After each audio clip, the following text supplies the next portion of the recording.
বুক cafe বুক রিভিউয়ের আজকের প্রথম খবরটাই রয়েছে চক্রবেদী চৌবে সাহেবকে নিয়ে। উমাশঙ্কর চৌবের বিখ্যাত গোয়েন্দা কাহিনীগুলো এবার স্থান পাচ্ছে পত্রভারতীর হাত ধরে। সৈকত মুখোপাধ্যায়ের লেখা এই বইটি দুই মলাটের মধ্যে আপনারা বেশ কিছু অতিরিক্ত গল্প পাচ্ছেন। অতিরিক্ত গল্প এই কারণেই বলছি কারণ খেলার নাম খুন বলে দ্য ক্যাপিটেবিল থেকে কিন্তু একটা বই প্রকাশ হয়েছিল যেখানে উমাশঙ্কর চৌবের সমস্ত গল্প ছিল। সেই সমস্ত গল্পের পরেও তিনটে গল্প অ্যাড হয়েছে, ঠান্ডা মাথায় খুন, তারপরে হাতের মুঠোয় মৃত্যু, খাচ্ছে কিন্তু গিলছে না, এই তিনটে গল্প। আর উপন্যাস সেই হাত জানতো বলে যেটা দেখতে পাচ্ছেন ওটা ছিল আগের বইটাতে, নিচের দুটো উপন্যাস ওই দুটো অ্যাড হয়েছে এই বইয়ে। এবার আপনারা যদি এই বইটা কিনে নেন, এই বইটার দাম 400 টাকা মতো রাখা হয়েছে, এই বইটার ওপরে ছাড় ইত্যাদি থাকবে 20% বা 25%, সেটা তো পত্রভারতী দেখা যাক কী করছে।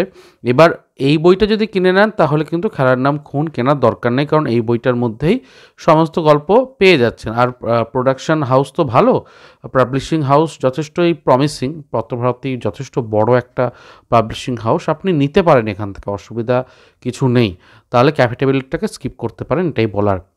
চলুন পরের আপডেটে এগিয়ে যাই। পরের আপডেটটাও রয়েছে আরও একটি বই নিয়ে, এবং সেই বইটি মূলত এসেছে বুক ফার্ম থেকে। রহস্যবেদী সদাশিব বলে মঞ্জিল সেনের একটি গোয়েন্দা গল্পের বই প্রকাশ পেতে চলেছে বুক ফার্ম থেকে। তো সেই বুক ফার্মের বইটির সূচিপত্র আমার হাতে চলে এসেছে, আমি সেইটাকে আপনাদের সামনে রাখছি। এই সদাশিব গোয়েন্দা চরিত্রটি কিন্তু আমার কাছেও যথেষ্ট নতুন, এবং পড়ার পর জানা যাবে যে কী রকম ধরনের বিষয়টা রয়েছে। অবশ্যই পারচেস করব, জেলা বইমেলাতে ভিজিটের ভিডিও আসবে। আপনারা যারা নতুন চ্যানেলে অবশ্যই অপেক্ষা করবেন, বেশ কিছু জেলা বইমেলার বিভিন্ন স্টলগুলো ভিজিট ইত্যাদি ভিডিও কিন্তু খুব শীঘ্রই আসতে চলেছে। চলুন পরের আপডেটের দিকে এগিয়ে যাই। এর পরের আপডেটটা রয়েছে তিতাস দাসের লেখা নতুন একটি বই, বুক ফার্ম থেকে এসেছে, আপনারা সকলেই জানেন। বইটির নাম হচ্ছে মৃত্যু সংকেত। এই বইটিরও সূচিপত্র আমার হাতে চলে এসেছে, সেই সূচিপত্রটাকেও জুড়ে দিলাম আজকের পর্বে। এবং জানাই যে বুক ফার্ম থেকে গত শনিবারে 30% ছাড় দেওয়া হয়েছিল সমস্ত নতুন বইয়েতে।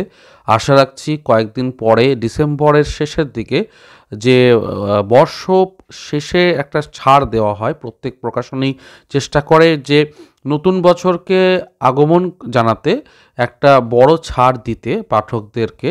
তো সেই বিষয়টা কিন্তু হবে, এবং কবে হবে, কোন কোন প্রকাশনী দেবে, সবটাই আমি কিন্তু একে একে জানিয়ে দেবো। আপনারা যদি চ্যানেলের সাথে জুড়ে সাবস্ক্রাইব করে থাকেন, আশা রাখছি কয়েকদিনের মধ্যেই সেই খবরগুলো চলে আসবে। চলুন পরের আপডেটের দিকে এগিয়ে যাই। এবারে চলুন একটু বই মেলার পাশাপাশি ক্যালেন্ডার নিয়েও দেখে নিই। তো ডেস্ক ক্যালেন্ডার 2026 প্রকাশ হতে চলেছে আর্ট কুঠুরি নামক সংস্থা থেকে, এবং আমার সাথে ওনার কথা হলো। তো বুক ক্যাফে বুক রিভিউয়ের যারা সাবস্ক্রাইবার রয়েছেন তারা পেয়ে যাবেন 10% ছাড়। অর্থাৎ আপনাকে যখন এই ক্যালেন্ডারটি যোগাযোগ করবেন কেনার জন্য, তখন কিছুই না, একটু স্ক্রিনশটটা দেখাবেন সাবস্ক্রাইব করা আছে এরকম, তাহলে কিন্তু 10% ছাড় একদম পেয়ে যাবেন। এবং 225 টাকার মধ্যে আপনি ফ্রি ডেলিভারিও পাচ্ছেন। মানে তখন এমনিতে দাম 250, তখন 10% ছাড় মানে আরও 25 টাকা কমে গেল, এবং ফ্রি ডেলিভারিও অ্যাড হয়ে যাচ্ছে। কাজেই আপনি নিতে পারেন ডেস্ক ক্যালেন্ডার, ভীষণই কোয়ালিটি ভালো, কারণ আমি চেষ্টা করেছি ভালো জিনিসগুলো আপনাদের সামনে সবসময় রাখতে, এবং আমি কোয়ালিটি সম্পর্কে যথেষ্ট মানে দায়িত্ব নিয়েই বলতে পারি যে ভালো। এবং বাংলা সাহিত্যের যারা পছন্দ করেন, দেখতেই পাচ্ছেন এখানে ব্যোমকেশ, টেনিদা, চাঁদের পাহাড়ের ইত্যাদি গ্লিমসেস রয়েছে, আমার মনে হয় না কোনো সমস্যা হবে। এর পরের আপডেটটা রয়েছে কিশোরাই প্রকাশনী থেকে। কিশোরাই প্রকাশনী থেকে আসতে চলেছে সৈকত মুখোপাধ্যায়ের অন্ধ পোস্টম্যান নামে একটা নতুন বই। যেহেতু সৈকত মুখোপাধ্যায়ের বইয়ের জন্য আমরা মুখিয়ে থাকি এবং অপেক্ষা করি কোন কোন প্রকাশনী থেকে ওনার বই বেরোচ্ছে, তাই আমার মনে হলো এই আপডেটটাও দেওয়া দরকার। নতুন বই এসেছে, আপনারা অবশ্যই সংগ্রহ করে নিতে পারবেন কিছুদিনের পর থেকেই। এবারে যে আপডেটটায় আসছি তা হচ্ছে অন্তরীপের ডিসেম্বর সংখ্যা সূচি। আপনারা জানেন প্রত্যেক মাসে অন্তরীপের একটি সংখ্যা বেরোয়, এবং ডিসেম্বর মাসের একটা বড় আকর্ষণ এখানে দেওয়া হয়েছে। দেখুন 20টা গল্প আপনি পাচ্ছেন, এবং সেখানে সৈকত মুখোপাধ্যায়, অদিতি সরকার, অভিক মোহন দত্ত, অম্লান কুসুম চক্রবর্তী, হামির উদ্দিন মিদ্যা প্রমুখের নাম রয়েছে, বাদজানি উল্লাস মল্লিক, তৃষ্ণা বসাক, দীপান্বিতা রায়, এনারাও। তো আমার মনে হয় এই সংখ্যাটাকে আপনারা সংগ্রহ করতে পারেন। আপডেটটা কিন্তু দিয়ে দিলাম, আশা রাখছি কিছুদিনের মধ্যে বিভিন্ন বিপণী সংস্থাতে পত্রিকাটি পেয়ে যাবেন। এবারে আসছি অগাথা ক্রিস্টির একটি বইয়ে। আপনারা সকলেই জানেন যে অগাথা ক্রিস্টির এরকুল পোয়ারোর সমগ্র আসতে চলেছে বইবন্ধু পাবলিকেশনস থেকে। তবে প্রি বুকিংয়ের দাম কিন্তু 1260 টাকা রাখা হয়েছে 30% ডিসকাউন্ট দিয়ে। এবার বইটা যথেষ্ট মোটা হবে বলাই বাহুল্য, এবং ভেতরে বঙ্গানুবাদ ইত্যাদি কিছুটা গ্লিমসেসও ওনারা প্রকাশ করেছেন ওদের অফিসিয়াল পেজে। আমার দেখে কিন্তু খারাপ লাগলো না, অনেক সহজ বোধগম্য ভাষাতে করা হয়েছে। তো দেখতে পারেন, আমার মনে হয় বেশ কিছু সুন্দর সুন্দর গল্প আমরা বঙ্গানুবাদ আকারে পেতে চলেছি এরকুল পোয়ারোর, এবং আপনারা নিতে পারেন। চলুন পরের আপডেটে এগিয়ে যাই। এর পরের আপডেটটা রয়েছে বুক ফার্ম থেকে। বুক ফার্মের 3টি বই প্রকাশ বন্ধ হয়ে গেল এবং ওনারা সিদ্ধান্ত নিয়েছেন যে এই বই আর ছাপা হবে না। এবং দেখতে পাচ্ছেন জেমস বন্ডের ওপরে জমজমাট একটা বই রয়েছে, রহস্য জমজমাট। তারপরে রয়েছে আধার আখ্যান এবং কৌশিক মজুমদারের আবার আধার। এই কটা বই কিন্তু আর প্রকাশ হবে না।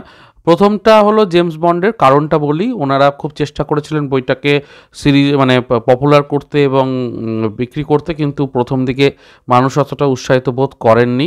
তো ওনারা একটা হতাশার জায়গা থেকে ঠিক করেছিলেন যে বইটা আর ছাপবেন না। এই বইটা আমার কাছে রয়েছে ভাগ্যক্রমে। আচ্ছা, আধার আখ্যান আর আবার আধার আসবে না এই কারণেই, কারণ কৌশিক মজুমদারের আতঙ্ক সমগ্র প্রকাশ হয়েছে, যেখানে এই বইগুলোর সেরা গল্পগুলোকে ইনক্লুড করাই রয়েছে। কাজেই এই দুটো বই আর মানে প্রাসঙ্গিক থাকছে না, যেহেতু আতঙ্ক সমগ্র রয়েছে। সেই জন্য এই দুটো বইকে আর ছাপা হবে না, যেটুকু স্টক আছে এটাই লাস্ট। তো আপডেটটা জানিয়ে দিলাম। এরপরে আরও একটা আপডেট রয়েছে নতুন বই নিয়ে। মাস্টারদা 2 বলে রনিত ভৌমিকের একটি বই আসতে চলেছে। এই বইটি মূলত আসতে চলেছে পত্রপাঠ প্রকাশনীর তরফ থেকে, তার প্রচ্ছদ উন্মোচন হয়েছে। আরও একটি নতুন বই আসতে চলেছে, যে বইটার টপিক আমার খুব ভালো লেগেছে। বইটি আসছে মূলত বিন্দু বিসর্গ পাবলিকেশনস থেকে। বইটি লেপচাঁদের ইতিহাস নিয়ে, সোনালী চন্দের। অর্থাৎ আমরা উত্তরবঙ্গ গেলে তো লেপচাঁদের একটা জীবনযাপন দেখতে পাই, এবং সেই জীবনযাপনের আরও ডিটেলস এবং আরও ভালো লাগাটা আমরা উপভোগ করতে পারবো যখন সিকিম আর দার্জিলিংয়ের রিচ হেরিটেজ সম্পর্কে জানতে পারবো, লেপচার যে জাতি সম্পর্কে আরও জানতে পারবো। তো যাই হোক, এই বইটাও আসতে চলেছে বিন্দুভূষণ পাবলিকেশন থেকে। নন ফিকশনের উপরে কিন্তু বেশ ভালো একটা টপিক, তাই আমার মনে হয়েছে অবশ্যই নেওয়া যেতে পারে। এরপর চলুন দুটো বইমেলার আপডেট জানতে পেরেছি। এই দুটোই ডিসেম্বর মাসে রয়েছে। প্রথমটা হচ্ছে কাঁথি বইমেলা, অর্থাৎ কাঁথির স্থানে আপনারা যারা কাছাকাছি থাকেন দেখতে পারেন। 12 থেকে 22 ডিসেম্বর পর্যন্ত এটা চলবে। স্থান ইত্যাদি সমস্ত দেওয়া রয়েছে। আর একটা রয়েছে উত্তরবঙ্গ বইমেলা। এটা কিন্তু খুব পপুলার একটা বইমেলা, শিলিগুড়িতে হয়ে থাকে। তো এটা মূলত 5 ডিসেম্বর থেকে 14 ডিসেম্বর পর্যন্ত চলছে, দুপুর 2টো থেকে রাত্রি 9টা পর্যন্ত। এবং স্থান রয়েছে কাঞ্চনজঙ্ঘা স্টেডিয়াম, মেলা প্রাঙ্গণ, শিলিগুড়ি। তো অবশ্যই পৌঁছে যেতে পারেন। বিভিন্ন প্রকাশনী সংস্থার এখানে স্টল আপনারা পেয়ে যাবেন এবং পছন্দসই বইগুলোকে সংগ্রহ করতে পারবেন এক নিমেষেই। এবারে আরও একটি ডিটেকটিভ নতুন গল্পের বই প্রকাশ হতে চলেছে। মূলত পুরুষ ডিটেকটিভ তো আমরা পড়েছি, এবার ফিমেল ডিটেকটিভের জায়গা আসছে। তো ভাষান্তর করেছেন দীপ্তজিৎ মিশ্র। বইটা আসতে চলেছে শব্দ প্রকাশন থেকে, এবং দেখতেই পাচ্ছেন যে প্রথম নারী গোয়েন্দা চরিত্র নিয়ে এটা হচ্ছে। বইমেলাতে খুব শীঘ্রই আসতে চলেছে। বইটির প্রচ্ছদ ইত্যাদি প্রকাশ পেলে অবশ্যই জানাবো চ্যানেলের মাধ্যমে। চলে এসেছি পর্বের একদম শেষে, এবং আমি জানাই যে আজকাল সুস্থ বলে একটি পত্রিকার আপডেট পেয়েছি, আপনারা সংগ্রহ করতে পারেন। এইটা তার একটি বিজ্ঞাপন অংশ। তো আপনারা যারা আজকালের বিভিন্ন পত্রিকার অংশ সংগ্রহ করেন তারা এটি দেখতে পারেন। আশা রাখছি ভালোই হবে। এবং আজকাল থেকে খেলার ওপরে প্রকাশ হয় সফর বলে একটা রয়েছে পত্রিকা, যেখানে ভ্রমণের কাহিনী প্রকাশ হয়। তো আজকাল থেকেও কিন্তু বেশ কয়েকটা অ্যানেক্সার পত্রিকা প্রকাশ হয়ে থাকে। তো এই ছিল আজকের পর্ব। আমি চেষ্টা করলাম বিভিন্ন আপডেটে সমৃদ্ধ করতে আজকের পর্বটিকে। তার সাথে জানাই যে উইশ লিস্টে 30টি বইকে আমি অ্যাড করেছি, যে বইগুলো খুব ভালো, আপনারা অবশ্যই দেখতে পারেন। আপনাদের একটা উইশ লিস্ট তৈরি করতে সুবিধা হবে। বইমেলায় গিয়ে এক টানে সবকটা বই নিয়ে চলে আসবেন, তাহলে আর বারবার যেতেও হবে না, আফসোসও করতে হবে না। তো ভিডিওটা অবশ্যই রয়েছে ভিডিও সেকশনে, আপনারা যান এবং অন্যান্য আপডেট তো রয়েছে, সেগুলোকে দেখুন। যাই হোক, পর্ব এখানেই শেষ করছি। দেখা হচ্ছে পরের পর্বে। ভালো থাকুন, সুস্থ থাকুন আর বই পড়তে থাকুন। ধন্যবাদ।